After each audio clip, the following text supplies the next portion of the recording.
Assalamualaikum warahmatullahi wabarakatuh. Selamat pagi anak-anak. Semangat belajarnya.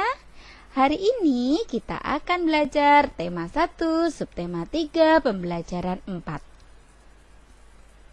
Mari kita simak video pembelajaran pagi hari ini bersama Bu Mei.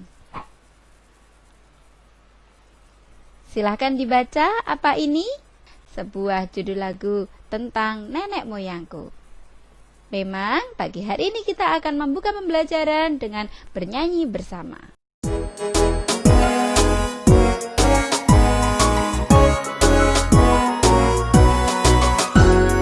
Nenek moyangku seorang pelaut, gemar mengarung luas samudra, menerjang ombak, tiada takut, menempuh badai, sudah biasa.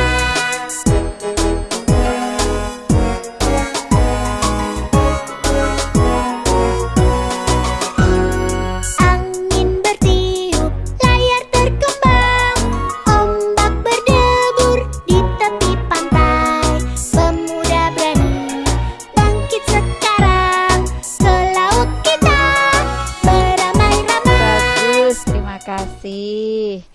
Nah, sekarang Bu Mei mempunyai wacana yang masih ada kaitannya dengan Indonesia sebagai negara maritim. Ya, disimak.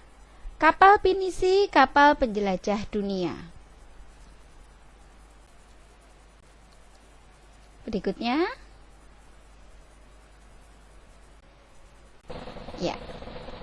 Nah, kemarin kita sudah mempelajari tentang pengaruh kondisi geografis Indonesia sebagai negara maritim dari segi kehidupan ekonomi dan sosial masyarakat. Pembelajaran kali ini kita mempelajari tentang pengaruh kondisi geografis Indonesia sebagai negara maritim terhadap budaya masyarakat.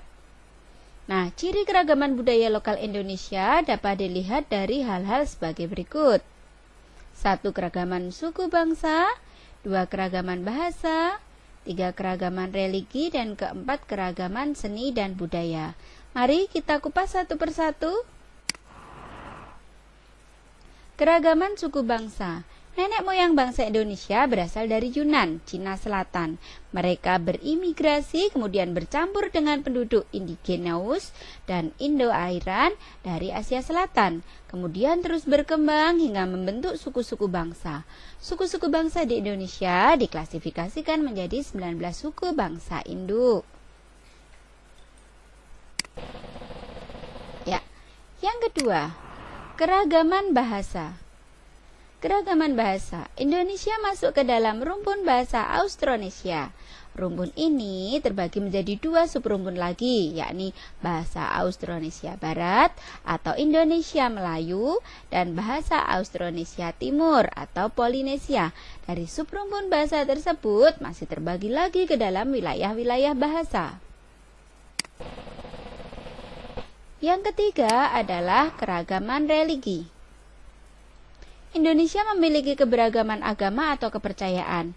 Di Indonesia terdapat 6 agama yang diakui secara resmi oleh pemerintah, yaitu Islam, Katolik, Kristen, Hindu, Buddha, dan Konghucu. Yang keempat, keragaman seni dan budaya. Suku bangsa yang beragam di Indonesia tentu menghasilkan kebudayaan yang beragam pula. Salah satu wujudnya adalah kesenian, baik seni sastra, seni tari, seni musik, seni drama atau pertunjukan, seni rupa, dan sebagainya. Ya. Nah, adapun dampak dari segi kebudayaan diantaranya sebagai berikut. Mudahnya pengaruh luar masuk ke Indonesia menyebabkan masyarakat Indonesia lebih mengenal budaya asing. Yang kedua, tontonan dan adegan dalam film yang kurang bahkan tidak pantas membawa efek buruk bagi bangsa Indonesia. Yang ketiga, dikenalnya kebudayaan Indonesia akibat ramainya perdagangan dan pariwisata yang ada di Indonesia. Sedang yang keempat, timbulnya beraneka ragam kebudayaan dan adat akibat pengaruh luar. Nah, kita harus pandai-pandai memilih dan memilah mana yang sesuai dengan budaya bangsa kita. Nah, sekarang dilihat ada budaya bangsa kita dan ada budaya dari luar. Disimak. Berilah tanda centang pada gambar yang menunjukkan budaya asli Indonesia dan tanda silang yang budaya dari percampuran atau pelubaran dengan budaya dari luar negeri.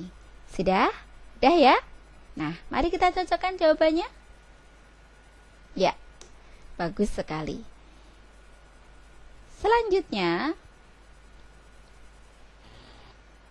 pengaruh kondisi geografis Indonesia sebagai negara maritim terhadap transportasi masyarakat. Kita lihat, ini ada gambar transportasi kelautan yang ada di negara kita. Ya, jalur strategis yang menghubungkan antara pulau satu dengan pulau yang lain itu melalui udara dan laut. Karena Indonesia tersebar dari pulau ke pulau yang sangat banyak tersebar di seluruh wilayahnya. Moda transportasinya yang mudah memang pesawat terbang dan kapal laut. Sedangkan jalur darat digunakan untuk menghubungkan daerah satu dengan daerah lain dalam satu pulau.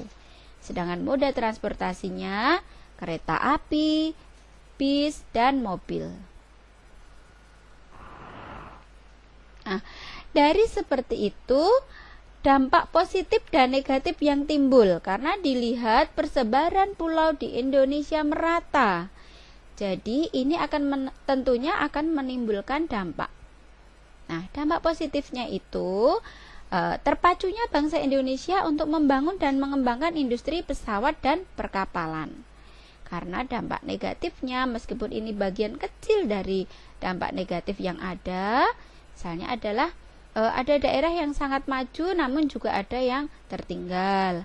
Ada harga barang kebutuhan di satu pulau itu berbeda dengan harga kebutuhan di pulau lain. Ada yang lebih murah, lebih mahal. Nah, karena efek transportasi di seluruh wilayah yang tersebar tadi. Nah, sekarang kita lihat peta jalur pelayaran antar pulau di Indonesia. Nah, ini.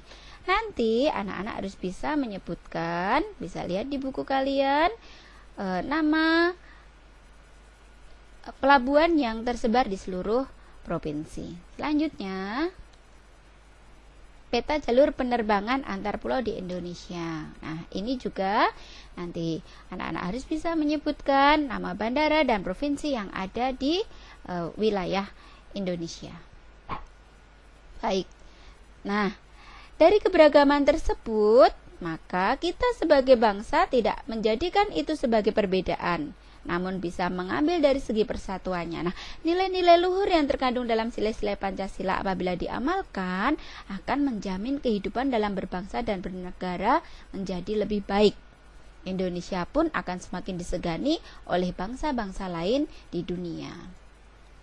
Perasaan menjadi satu kesatuan sebagai bangsa Indonesia juga merupakan salah satu amanah dari Pancasila. Pancasila yang merupakan dasar negara menghendaki semua unsur dalam bangsa menjadi satu kesatuan layaknya sila-sila dalam Pancasila. Layaknya papan catur yang berbeda warna, terkotak-kotak, namun membentuk satu kesatuan yang tidak bisa dipisahkan. Oke? Nah, sekarang sudah saatnya ke tugas di hari ini. Oke, tadi kita sudah pelajari ada wacana, anak-anak harus bisa menyebutkan 2 jenis kapal pinisi yang ada di dalam wacana. Yang kedua, silahkan ditulis ide pokok paragraf ketiga. Yang soal nomor 3, jelaskan tentang keberagaman seni dan budaya di Indonesia. Tadi sudah ada, Bu Guru jelaskan. Yang nomor 4, tuliskan 10 nama bandara dan asal provinsinya. Nomor 5, tuliskan contoh pengambilan keputusan bersama di rumah, masing-masing sesuai nilai-nilai Pancasila. Selamat mengerjakan. Semoga hari ini bertambah pengetahuannya. Demikianlah pembelajaran hari ini. Tetap sehat, semangat. Salam dari Bu Mei. Terima kasih. Wassalamualaikum warahmatullahi wabarakatuh.